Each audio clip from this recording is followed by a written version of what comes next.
Hello and welcome to yet another episode of Referees The Final Whistle podcast with myself. And this is episode number 40, and I am absolutely delighted to be joined by Gerson from the US of A. You may know him better as at Refs Need Love 2 from TikTok. Gerson, thanks for coming on, mate. Real pleasure. Oh, it is absolutely my pleasure. I have enjoyed listening to you and following your content for a long time now. So the pleasure is all mine, sir. And likewise, I was, saying in the green room before this, how amazing it is your account has blown up on TikTok and, really doing the job of humanizing the referees and making people see that we're not robots, we're not soulless, like just out there blowing whistles, showing cards. There's an actual human being behind that with thoughts and opinions and emotions and in your case, some cracking costumes. Most common things I hear yelled by parents, part 3. You are missing a great game, ref. How can you make that call? Eso es una tarjeta roja. He won the ball. You are the worst ref I've ever seen. Oh. Well, I think, adding a little bit of humor in there is part of the humanization. I feel that the response that I've gotten from the audiences around the world, and it is truly a global audience now of tens of thousands of people, really appreciate getting to see another side. I think sometimes when we're on the pitch, we take on a certain persona because we need to, quote unquote, control the game and not let things get out of hand. But people want to know that we care, that we care about the game as much as they do. We want the game to be a competitive fixture, a safe fixture, and that we love the game. I think that's so important for people to understand. So when there is bad behavior, it hurts us sometimes more than anyone else because we have such a deep love and care of the game. Yeah, I think people don't realize that as much as the players enjoy playing, that's how much we enjoy refereeing. If there wasn't that love there, we wouldn't do it. Yeah, no, absolutely. There's no way I'd be dragging myself, out of bed at 6 a.m. on a Saturday morning to head down to the pitch and make sure that I'm getting myself physically ready, mentally ready. I'm spending days away from my family. There's only 52 weekends in a year. And aside from some time in the summertime when it's off, I am probably spending 40 of those weekends on the pitch. Running my butt off, absolutely exhausted. When I come home, I am spent. And I'm giving that time up away from my family, but my family understands this is my love. This is my hobby. This is my pleasure. I really do get something out of it. And I hope that the community gets something out of it in return. Well, that's it. And there's a big kind of, I don't want to say a campaign over in the United Kingdom at the moment, but there's a saying that's been parroted quite a lot, and that is no ref, no game. We get in a lot of abuse and a fair few assaults, unfortunately, in the United Kingdom at the moment. It seems to be every week there's someone else that's been spat on or kicked or punched, or, just a few weeks ago, someone was assaulted, a referee so badly that it put them in hospital for days. What's it like in the United States for you at the moment? Yeah, no, I just in the last month, I have a dear friend who was assaulted. I have a friend who was viciously racially abused. He was actually reffing with his son. His son also was present for that racial abuse. Things that literally it made me cry. So no, we are experiencing it as well. It may not be as publicized as what's in the UK. We have a much larger geography. People feel a little bit more disconnected, but it is real. I experience it every weekend. Whether I'm on the pitch as the ref or sitting as a spectator watching my son play, it is awful what is said and what is heard. Yeah, 100%. You mentioned before we started the report that you saw about the number of assaults on referees that was reported last year. I can confirm that it was 370, 80 assaults that were reported. 380. Yeah. And you asked me, does that surprise me? And not really. I was one of the referees that was assaulted last year. I put in my report. And it might surprise you even more that it was a 13-year-old boy who assaulted me. Now, don't get me wrong, I'm 6 foot tall, I'm built like this. it didn't really do anything at the time. I was more Mhm. shocked that Mhm. a child. What happened was I bent down to pick up the ball at Mhm. half time. As we were passing, Mhm. he kicked me as I was bending down to get the ball. Kicked me in the arm. So I Mhm. sent him off. Of course I did. Mhm. Reported it after the game as well. Mhm. And when I tell people this, they say, well, why didn't you abandon the game? If a referee gets assaulted, surely that's the safety of it. And at the time, I really didn't think this was Mhm. worth abandoning about. I was like, Mhm. I dealt with it, you know. Mhm. I ended up speaking about this on the radio in Yeah. the fallout of Bradders, who was the referee who was assaulted. Yeah. There was a big national uproar about referees and this quieting down, but I ended up on national radio explaining this, Mhm. and the presenter was like, what happened then? I said, well, I explained to the manager. I Mhm. said, I've sent this lad off for kicking me. The Mhm. manager said, yeah, oh yeah, no, I saw that, but was there something else that was the red card for? I was like, oh, I'm sorry, is me getting kicked not enough for a red card? But it's the attitude of the managers and Yeah. the parents that Yeah. is instilled into the kids, and the kids think that this is normal football behavior. Yeah, no, I have age does not matter. I mean, I know here in the US, it seems almost on a weekly, frequency that I'm seeing, fights break out between parents, coaches, fights break out between coaches and umpires or officials or referees at U6, U7, U8 games. I have a friend who referees right at my local club.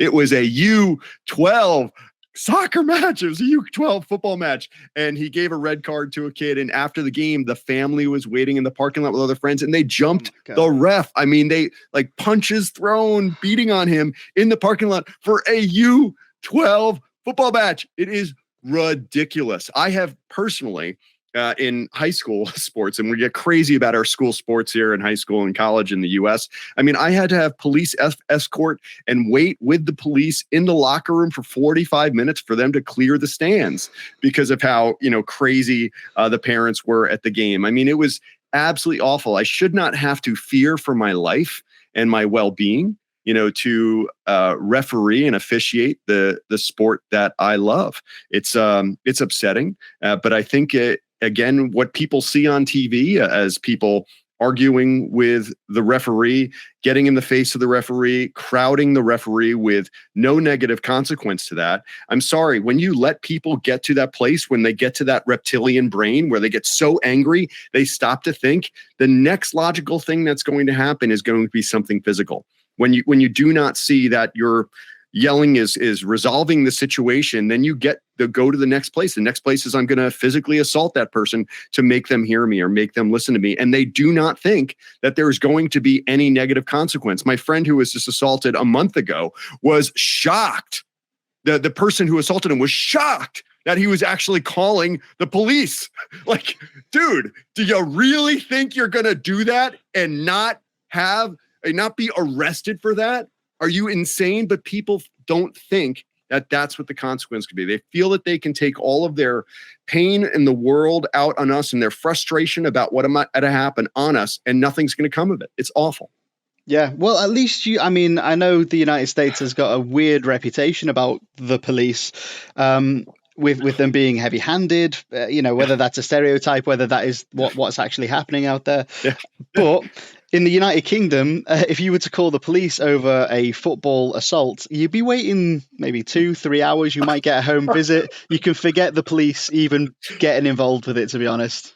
Okay. Can we briefly talk about the assault that happened to Dave Bradders? Okay, the thing that blew me away on that assault. I mean, we're talking about a guy, concussion, bruised ribs, broken nose. Okay, the dude who assaulted him got arrested 3 days later. Like, how? And that's a good response time in the UK. Everyone was like, wow, that was quick. Okay, so I will tell you, like, I am actually very selective of where I go ref. I've been doing this now for 8 years. I've been in many different environments, and there's such a strong demand. I actually go to fields where I know that there's a referee, like there's a field administrator or a security person. Okay, I mean, I specifically my home club. I mean, I bumped into the field administrator at their gym yesterday. The dude is like gigantic. I mean, like absolutely yoked, like built, and he is there for every game, and he's watching over. But I will tell you, I've been to that field before, and as I was taking my bag onto the field, I saw someone packing a 9mm automatic pistol into their waistband, and so I went up to my man Nick, and I'm like, "Yo, Nick, dude, that guy."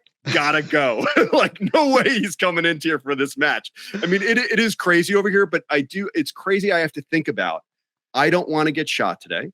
I need to make sure that I'm in a safe environment and that I'm going to be protected if there is something that gets out of hand. It's sad that we're at that place for youth sports in America. And I'm talking about youth sporting events, for gosh sakes. But those are the types of things that I think about when I make my selections of where I'm going to go ref. Yeah, I'm very similar now. Like last season, I refereed easily 150, 160 games. Like if there was a game going and there was an instant message I get through on WhatsApp, I'd be like, I'll do it.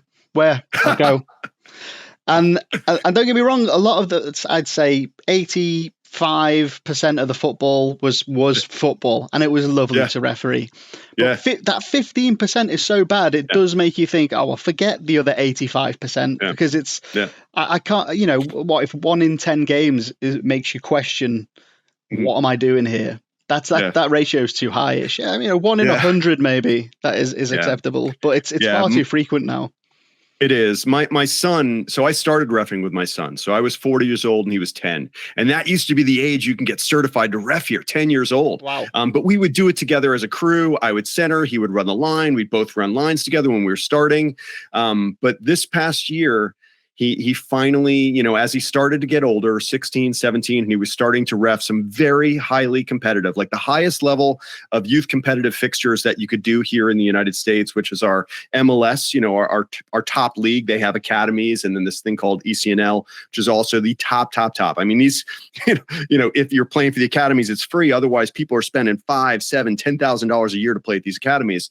And he did some of those matches and centered some of them, and the parents and the kids and the coaches were just so freaking insane that it really started to weigh on him, and he started to fear getting assigned. And then we had a situation with an adult amateur competitor, so not a rec league, but a competitive, you know, Sunday league type thing, where he had a guy make a run at him after there was a red card awarded. He was the AR, and I was on the other side of the triangle of, like, you know, control or whatever, and I booked it over and had to get myself between him and this other gentleman who was, you know, ready to take a swing at my son.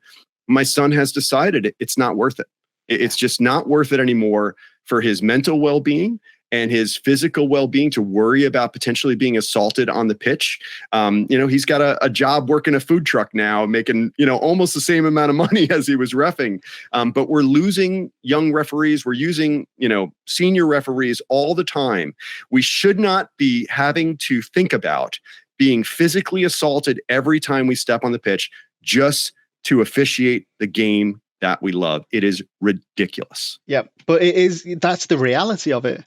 If we're honest, whether you're in the United Kingdom or the United States, there is a very real risk. And I say this to anyone that will listen. Every referee steps out on the field of play thinking, this week, will I be the one that ends up on social media as the referee that got battered this weekend? Because it could happen to any referee in any game at any time. It's absolutely. It's like the unlucky lottery, and someone somewhere is going to, say, win it by getting themselves absolutely battered. Absolutely. So I do have a question for you, though. So, you know, we talk about, you know, people losing control, whether it's coaches or players. I know that in the United Kingdom, you have implemented the sin bin, which I'm a former rugby referee, former rugby player in university. So I'm familiar with the sin bin concept. It has not come over on this side of the pond yet. But how has the implementation of the sin bin specifically for dissent to try and, you know, knock some of that, you know, out and disincentivize yelling at the referee? How has the sin bin worked for you guys? Do you like it? Do you not? Personally, sometimes it works. Sometimes if you sin bin the right person, like you say, the person that hasn't quite devolved to the reptile way of thinking and just angry at everyone at anything in that moment.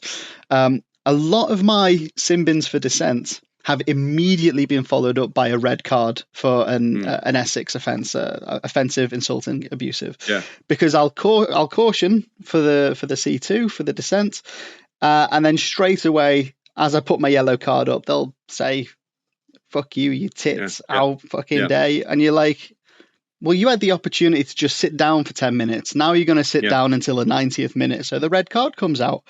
Yeah. That happens, I would say, in, I guess I'd say half. So half of the sin bins work. Wow. Half of them just escalate straight up to the next level, which is a red card. Again, it's the luck of the draw, I guess. But in the UK, the sin bin comes off the back of a failed experiment whereby if a referee awarded a free kick, say for a foul, and the defending player gave dissent against that decision, the referee would walk the ball forwards 10 yards closer to the goal than that foul happened. Like a rugby foul. Like I understand. Yeah. But in order to do that, the referee would have to show a yellow card. If there was another instance of dissent, he'd walk it 10 yards, 10 yards, 10 yards until it's a penalty. It's the last thing the referee can do. But by that point, say it's a defensive free kick for an offside, for example, well, you're going to have to give out 5 yellow cards in order for it to get to a penalty. And realistically, that's not going to happen. But I think it would have worked if you didn't have to also give the yellow card in order to move that ball forward. If you just said, right, you've given me dissent there, I'm just going to walk it forward 10 yards, then you could easily walk an offside free kick up to a penalty. Job done.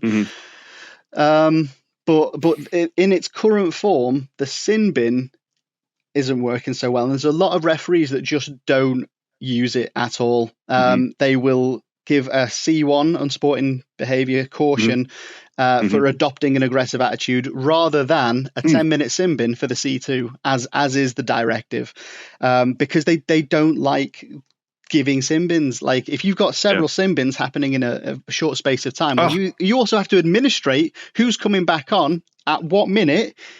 And then you get that additional headache as well. So I can't even imagine that. I mean, even like when someone gets injured and you have to send them off and then wave them back on, how many times have you they've gone off the field and then people are like, ref, like trying to get your attention to get them to come back on the pitch. Can I come back on? I know. And that's like literally a 15-second thing. I can't imagine 10 minutes later being in the flow of the game. Like, what am I checking my watch, checking my card to see what time I threw it off? I mean, it's difficult to administer, to say the least. I understand it, but it sounds like it's challenging for the referee. And then also it's an additional, penalization to the team. And also when do you, and again, it's not uniform in how it's being applied.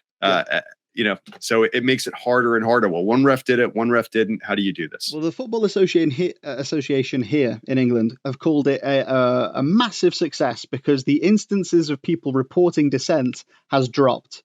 But the only reason it's dropped is because they're reclassifying as C1 instead of C2, or they're just not sin binning people at all. They're just not giving any cards. So it's not. It's not working for me. It's not. Just not. Yeah, I think one of the things that really bothers me about dissent in particular and how it's taught from a referee standpoint. So now that I've been at this for 8 years, again, I have no idea what level I would be in England. I know you go, 8, 7, 5, 4, all the things. Here in the US, you can either be essentially, you go grassroots to regional, which it's a really big deal. I mean, there's, big fitness tests. You have to be assessed 10 times. It's crazy. To pro. That's it. There's very little movement there. But one of the things I've noticed as I start doing those games, those major competitions for the top level clubs in the country, anything that might be semi-pro or something like that, the direction you get from the assessors is, eyes open, ears closed. They don't want you dealing with dissent and potentially throwing players or coaches out. They don't want you stopping the match to get the field administrator to throw a parent out. They want you to turn a blind eye, again, because it's more for this entertainment value than it is about protecting the referee and respect for referees. And again, that is something that just constantly perpetuates the higher level games professionally. It's not about the ref's well-being. It's all about the game. It's all about the game and not about the ref. And the ref, has to take that, endure that. And then we have to go home and deal with the consequences of that emotionally, physically, the stress of that, or potentially the potential assault, which no one's going to pay for. No one's taking care of that. No one's going to go to work for me on Monday. And I see that as perpetuating all of these issues that no matter what rules we come up with, if people still see this at the highest levels, it's going to continue and get worse. Yeah, you've absolutely nailed it. The reason it is so difficult for us to enforce any semblance of respect at the grassroots game is because the players act like they see the players act at the top level, because that's what they all aspire to. That is football.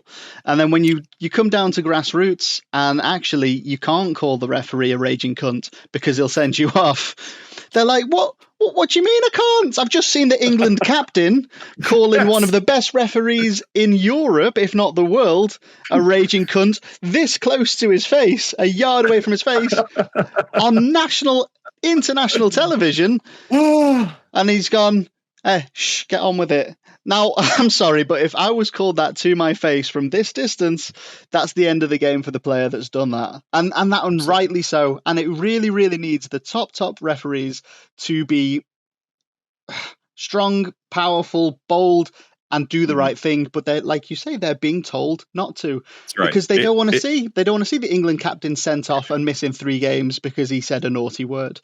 That's how they see it.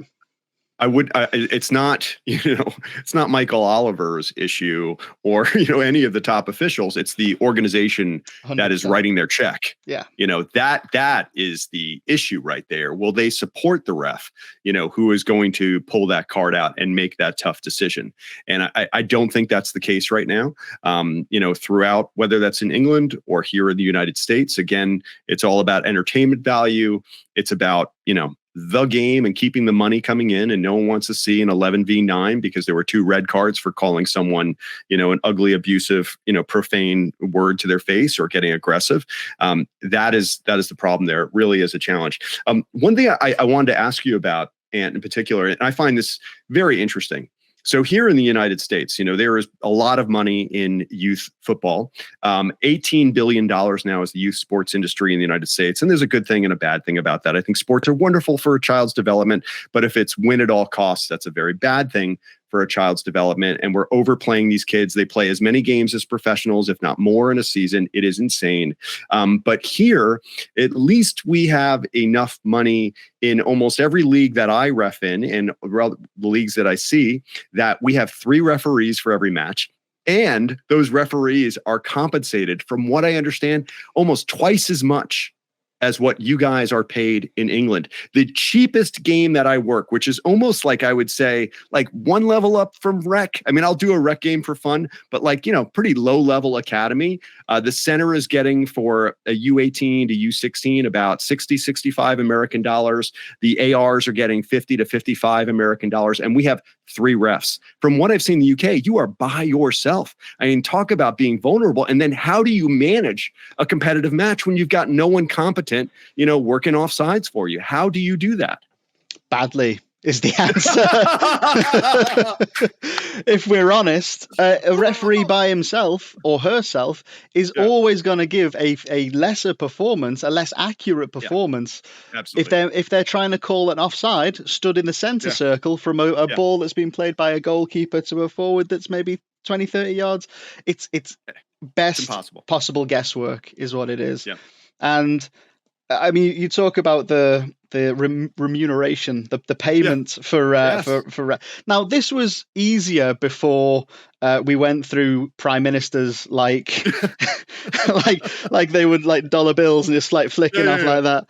And I had a reasonable understanding of what a dollar was worth, but let's just call it 1 for 1 because it was at the moment. $1 was a pound. Close. Yeah. No, it is close. I think the pound is 110 to the dollar right now. So if I'm talking about, let's say 35 pounds, it's about $40. Yeah. And so, I mean, that it's pretty close. Now, again, put all of that money together for that game. And I'm not saying this is a good thing. Sports are too expensive in the United States. It's been widely reported.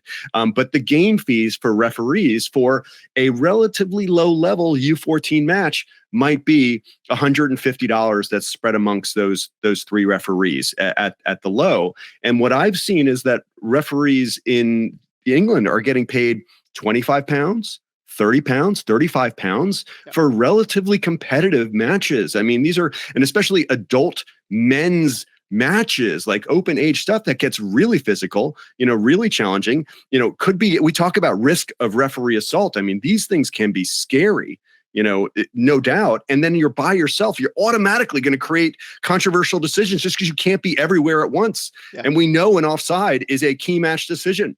I mean, it's crazy. It doesn't feel like you guys are properly compensated for the time, energy, and effort you're putting in to do what you're doing. And then there's a high risk. Yeah, I agree with that so much. I mean, there was a while towards the tail end of last season where I used my platform on social medias to really instill into referees as we went into the summer, know your worth, because there were these summer tournaments that would start at, say, 9 a.m. and you'd be there to 6 p.m.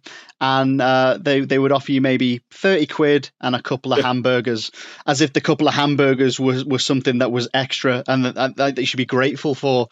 And I was like, listen, what you're getting is essentially a couple of pounds, a couple of dollars an hour for a full day of graft in the sun, running around, making tough calls. Oftentimes, like you say, open age men's football, we're sending 18, 19-year-old people out there that have maybe refereed 5 games in their entire life. And they've gone, do you know what? You'll be fine. If anything goes wrong, just write it down in a report afterwards. You'll be fine. It's the reality is it is a risky thing, and to put someone in that is inexperienced and new to it. And I have to tell you, man, how many times? Okay, so the number one thing, when I have a new ref reach out to me on TikTok and like, hey, I'm new. I've only just gotten my certification. Do you have any advice for me? So I'll give them things, look professional, show up to the pitch, well in advance, know the laws of the game, be confident. But the most important thing I say to them, only referee games you feel comfortable reffing. And in your first year, it should be U12 and below. Find clubs that support your referee. Find a mentor. How many times have I showed up at these very competitive men's matches, right? Highly competitive, with an AR who has literally ref like 3 times. Doesn't even own like proper kit yet. Barely knows what they're doing out there. I'm like, oh my gosh, someone is going to get killed today because this poor child was assigned to this game. The assigner does not care.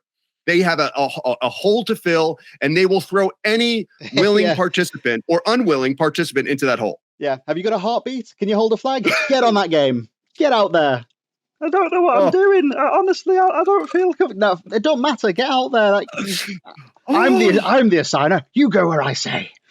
Oh yeah, and that kid will never ref again. And they'll go home and be like, I'm done. Yeah, we're losing an entire generation of referees. I mean, COVID didn't help. I don't know how it was in the United States, but we basically shut down for 2 years and we couldn't train anyone new. Loads of referees thought, you know what? I prefer doing not refereeing at the weekend than refereeing at the weekend, so I'm not going to come back. We lost so many referees. There was no one to replace them. It's really left for England, I can't speak for Wales or Scotland, but I assume it's the same, in the shit in terms of we are so few referees for so much football. And the referees that are doing maybe 4 or 5 games in a weekend, of course, by the 3rd game, they're exhausted mentally and physically. And so you talk about that risk of people getting angry at them, physically angry at them. It just escalates so much.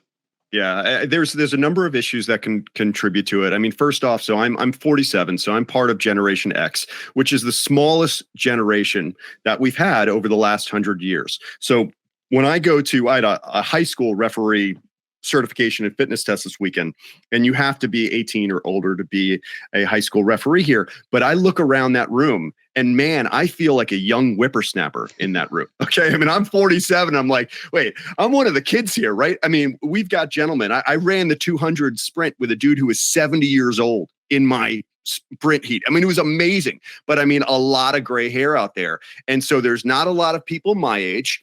Those people who have been around for a while and love the game, well, there's just only so much they can do anymore. They're in pain. They've got issues. They get injured.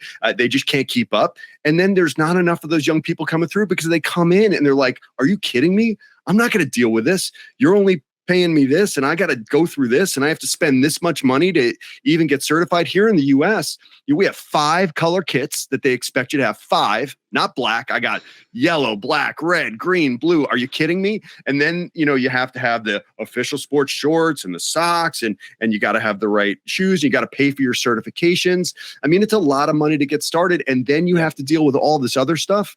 Come on, man. It's going to be really hard for the future. If we don't change the culture in and around the sport and how they treat referees, there's just not going to be anyone to go around in the very near future.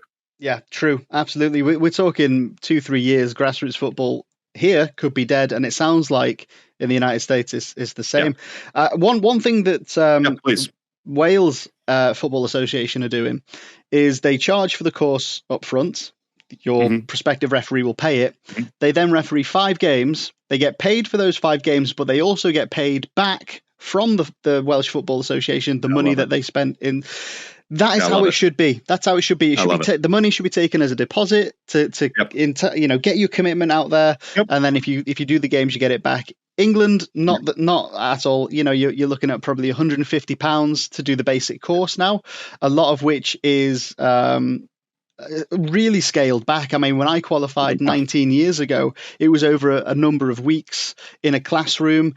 There was, hours of tuition spread out over that time. Yeah. Now you can bang it out in a weekend and it's done. And then you're refereeing like Monday evening if you want. Dude. Oh yeah. Here it's the exact same. You do a 5-hour course online, which is just all, completely random questions, like, not really specific to the game. Again, no one is showing you, okay, like on a field, okay, this is what a foul is. This isn't what a foul is. Let's work on the mechanics. Let's work on your positioning, all those things. It doesn't happen. Yeah. You do this course online and then essentially you are good to go and you will never see a mentor. I have had a few assessments in my time, but it wasn't because I actually paid. So, this is the crazy thing. Ant, this is going to blow your way. Talk about American, craziness. To move up as a referee here in America, you have to pay for your own assessment. You have to pay a fee of $150, which is like multiple game fees to be assessed, to actually get an assessment that would use for your promotion. Talk about crazy. Holy shit. I am blown away by that. And you have to pay for them yourself. How ridiculous is that? And considering how much in demand. And I know guys that are driving, like 6 hours to get competitive games, to get these assessments. It is insanity. I mean, the whole model is a mess. Let me say that. It is not set up for the development of referees. I mean, I've never had a ref, like a mentor, show up, watch a full game and give me a developmental assessment. I've done over 1,000 games in 8 years. And it is literally, you move on, you survive. You finish your game, you move on, you survive. There is no one developing that next generation. And that's just going to add up to that, that dearth of referees, coming through the next couple of years, man. Oh, well, I know that Howard Webb he's come back to England from spending time as head of referees, head of pro or something like that. I'll have a word with him. I'll be like, listen, please. Howard, you've left it in a shit show over there, mate. You should $150 for an assessment. Like, that's what I understand. I'm a bit fuming. Like, I'm on promotion this season. I'm level 5 at the moment, going for level 4. Congratulations. Cool. Well, save your congratulations for the end of the season. It might be money wasted if we don't know yet. But it was, I think I had to pay £30 to register interest. And for that £30, I'll get 4 assessments. I should get 4 assessments. A fitness test. I actually had 2 fitness tests because I injured myself in the first one. Yep. Just tore the hamstring, as you do. That went. Same here. Same here. I had the exact same thing in my fitness test. Yes. It was a thing of beauty, I tell you. And then I did an online seminar of a couple hours not so long ago. Law of the game quiz, which is that easy administratively. Like, it's tick boxes. So for that £30, you get quite a lot. Now, I resent in the first place having to pay 30 quid to say, I'd like to get promoted, please. I think they should be very, egalitarian.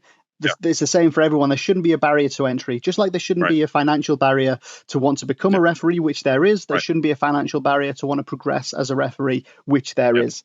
But as is the way with America, it seems like you guys have taken it to the next level in squeezing the cash out of referees. I suppose because you're better paid as referees for what you do, they think, well, you referee 10 games over 2 weeks. Well, you've just made yourself $1,000. I want some of that, Yeah. I tell you, Ant, when I look at the regional referees or the pro referees here in the US, and I don't know if you think about this too, like when I look at them and I see a picture of them, like a big group of them together, whatnot, at some major tournament, I think about, man, that is a group of people who have sacrificed, physically, emotionally, economically to get to where they are. And the complete unawareness and underappreciation for what they've done, for the thousands of matches, the time away from their family, for next to no money after all of those expenses, for the love of the game, man. That is what I think about. And I think that is something that the general public has no clue about, no clue and no appreciation for. So when the abuse comes, it hurts just that much more. It's why I spend a lot of time defending the top referees on Twitter, on Facebook, to say, look, maybe they didn't give something that you saw. Like, okay, for example, I'll give you one. A couple of nights ago, Liverpool versus Derby County in the League Cup. It went to a penalty shootout, and to save the penalty, the Derby County keeper maybe was 6 to 10 inches off his line. At least, yes. The match officials on the night, I know for a fact they saw it, because after that they said to him, "Don't come off your line. That you're taking the piss, mate. Don't do that." And the keeper will have gone, "All right." But because the match officials didn't say, "No, you're off your line, retake," they weren't robots in that moment. They didn't adhere strictly to the laws of the game. Twitter's just gone absolutely mental on them, saying, the linesman only had one job, but he couldn't even do that. What's he even there for? And you're like, no, he's doing his job. Honestly, if you're taking a free kick and the wall encroached by 6 to 10 inches, are you going to insist that free kick gets retaken? No, it's one of those things where you're like, right, I'll let that one go, but don't do it again. And it's things like that people generally don't understand. They don't understand why things are happening. And maybe if we opened up comms at the top level to let people listen in, that would help. Bring it. Yeah. Bring it. I'm all about opening up the comms. I'm all about a body camera, like 1,000%. I want the transparency. Bring it today, because I think in that situation specifically, I don't know what the center did in his pregame on what his instruction was to that assistant referee and what they said they were going to go. Again, there was no VAR in that scenario, so there was no one up in the booth saying, "Oh yeah, we definitely could tell he was fully off his line." People don't understand. Also, you could be over your line as well, and not necessarily on the line. Maybe they felt like he was somewhat over, and it was close. I saw the match, but man, I'm all about the transparency. Open it up. Let's definitely. I don't want press conferences. I do not need to sit down after the game and explain the laws of the game and what I saw in the moment to a bunch of people that just want to vilify me. But I'm all about opening up the communication so that they can hear what's going on in the field. They can hear what's going on between the assistants, the fourth, and the center. I think that would be very helpful. Yeah, well, we've got, very famously, Jared Gillette from Australia. There was a hugely viral clip of him, I think, refereeing his final game in the A-League. You could hear everything, all the decisions, all the stuff like that. He's now on the Premier League. In fact, he's part of my referees association here in Merseyside. It did so much for him in that game. Like, everyone knows he was the ref that did that now because of him. He did that. It's like you say, those. How much do you garner from a post-match interview with a player or a manager? Nothing at all. They say the same cookie-cutter catchphrases at the end of every game. Yeah, we tried our hardest, but today just wasn't our day. We'll turn it around and come again next week. It's the same every week. You get nothing from it. The referees would just say the same thing. On the 5th minute, I saw this. In my opinion, it was a foul. Okay. Yeah, I'm going to channel it. Ready? Okay. From my angle, what I saw is the player cleanly or fairly challenged for the ball and won the ball from my viewpoint, in my opinion. That's it. And they're going to say, but the camera, look at this. And they're well, I was over here on the field, and from my perspective, it was a fair challenge. Yeah. Okay. And everyone's going to blow up. Be like, you see that? It's like, oh my God. They'll say, but we have 60 frames per second in 8K from 12 angles that says that you were wrong. Oh, and the ref will be like, sorry, I didn't have those 12 camera angles at the high definition in the super slow motion. I know. I'm not omnipotent. I'm sorry. My bad. Sorry. Next time, maybe. I don't think that would improve a single thing here. But funny on this, in the US, they actually, do not allow you to use electronic comms for grassroots games. Even though we have 3 officials and some people do have a comm system, they don't allow us. And I have to tell you, and the games that I've worked, in the 3rd and 4th tier of American football, listening to a phenomenal referee in the center, talking to me as the 4th or as an AR, hearing the communication back and forth, I've grown so much. And I think other referees would benefit so well to listen to that, and other spectators and players and coaches. They'd get so much more perspective if they could hear that. I'm all about the transparency, Ant. Bring it on. The more, the better. Yeah, I know. I completely agree. I mean, there is nothing I could disagree with you on there at all in terms of what works and what wouldn't work. I mean, I've used comms myself. I'm very fortunate to where I am in the world. I've got Liverpool Academy on my doorstep. I've got Everton Academy on my doorstep, and I've got very high level referees that come in and officiate those. And I've been assistant referee and used the comms. And like you say, it's fun. I think it's a better tool than buzzer flags. Like you can use buzzer flags anywhere, but the FA say learn to officiate with just a stick and a bit of cloth first, and then maybe in 10 years we'll give you a buzzer flag, and then maybe 10 years after that we'll give you a little headset and you can talk to your friends. But hearing that high level referee communicate, literally giving a commentary on what he's seen, the other assistant reminding, so like if ball's gone back, pass back to the goalkeeper, just to make everyone aware if it gets picked up. We know what's happening. It really is such a massive leap forward after you've used comms for the first time. I think a huge development tool for rookie referees would be to do matches like that with an experienced referee and just allow that to kind of wash over them, like, wow, this is how it's done. And then the same kind of revelation to a rookie referee would happen to the casual spectator hearing the officials talk between themselves in a top match. Yep.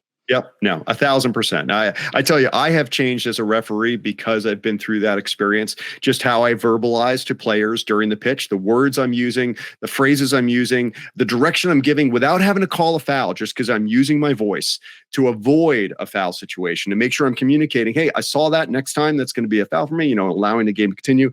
It's changed. And I feel like I've become a better referee with a better flow of the game, more dialogue and rapport with the players of how I'm communicating. But that's because of the use of comms. Otherwise, I don't think I would have gotten there.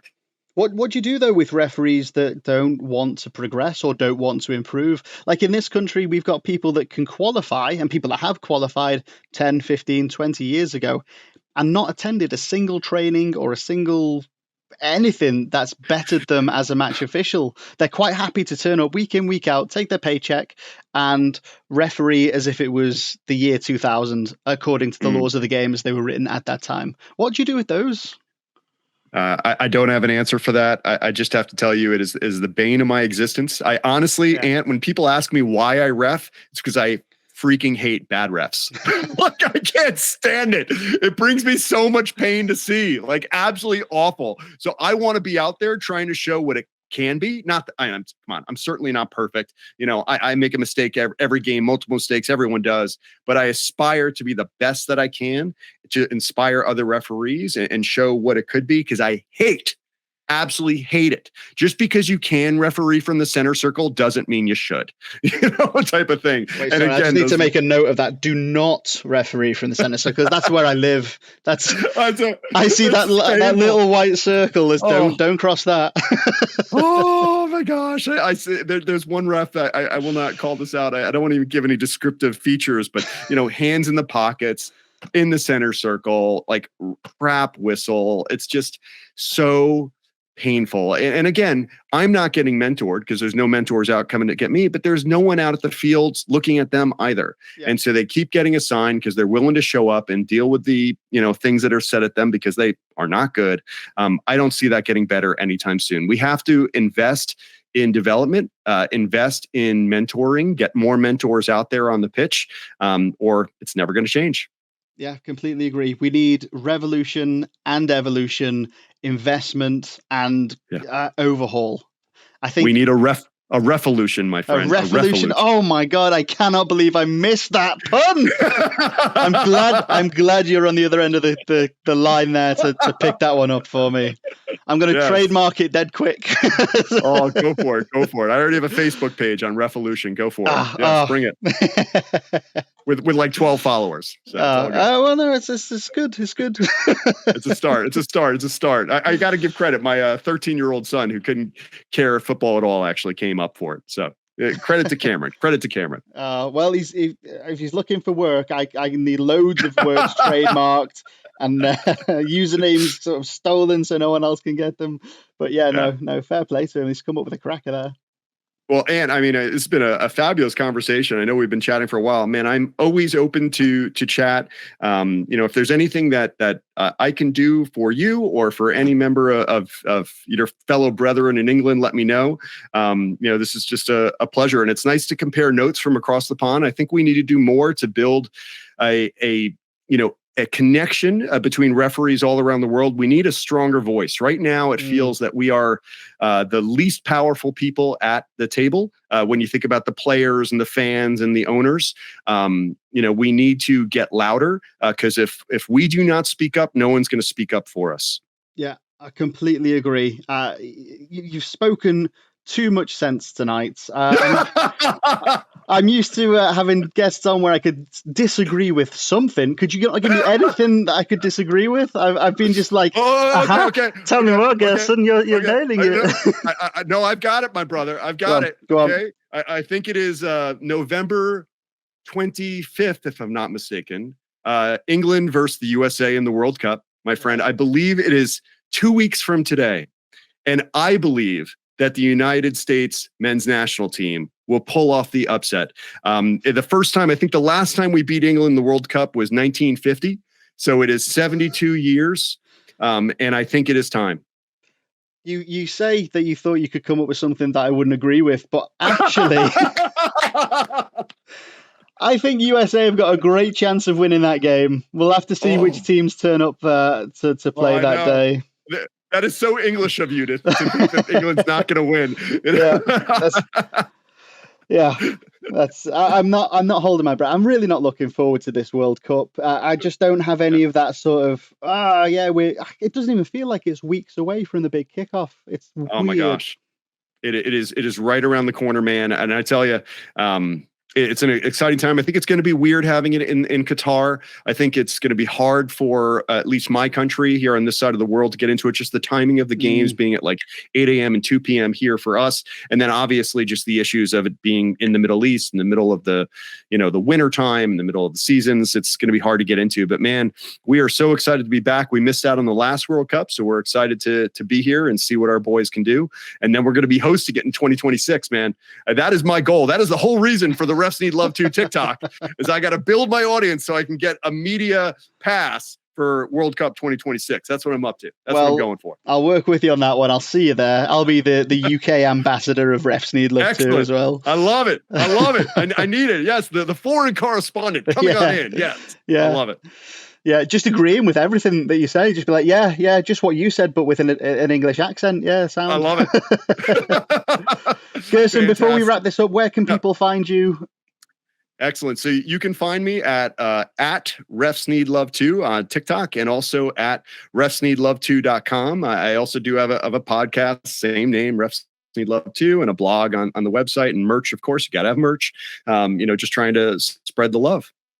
Right. Well, in that case, I'll get some referee forum stuff over to you. We'll do a little There you go. merch swap.